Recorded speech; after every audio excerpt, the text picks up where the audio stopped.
pemeriksaan fungsi keseimbangan.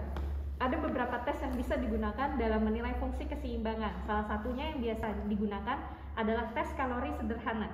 Pasien dalam posisi berbaring dengan kepala di elevasi 30 derajat di atas bidang horizontal. Air steril sebanyak 20 cc dengan suhu 20 derajat dimasukkan ke dalam liang telinga selama 5 detik. Setelah itu, penderita menghadap ke atas dan diinstruksikan untuk tetap membuka mata selama tes dilakukan.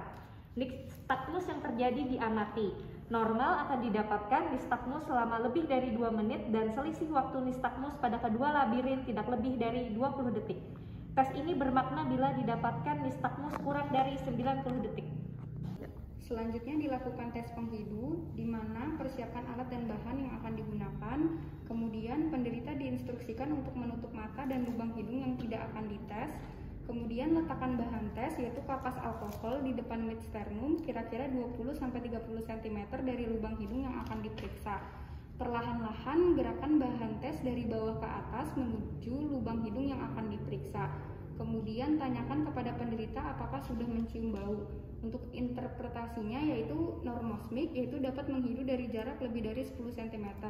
Kemudian hiposmik yaitu 0-10 cm.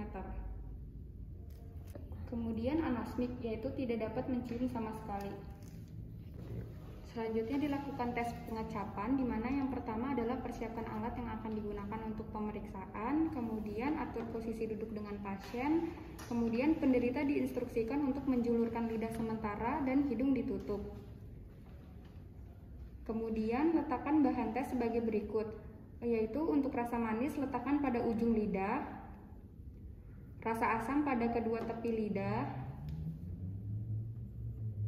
rasa asin pada ujung dan tepi lidah, rasa pahit pada belakang lidah. Catat waktu yang dibutuhkan pada saat meletakkan bahan tes sampai terjadinya sensasi dan catat sensasi yang dirasakan oleh penderita. Kemudian setelah itu penderita disuruh berkumur-kumur setiap selesai satu tes sebelum dilanjutkan ke tes berikutnya. Kemudian untuk interpretasinya yaitu nilai normal diperoleh bila penderita dapat merasakan sensasi rasa manis 50 detik setelah diletakkan dan mencapai puncaknya dalam waktu 2 menit. Untuk sensasi rasa asin, sensasi dirasakan pada saat substansi diletakkan dan menurun dalam waktu 2 menit. Untuk sensasi asam dan pahit, nilai normal didapatkan bila penderita merasakan sensasi tersebut dalam 2 menit. Kemudian dikatakan hipogeusia bila sensasi dirasakan setelah 2 menit dan eugesia bila penderita tidak merasakan apa-apa.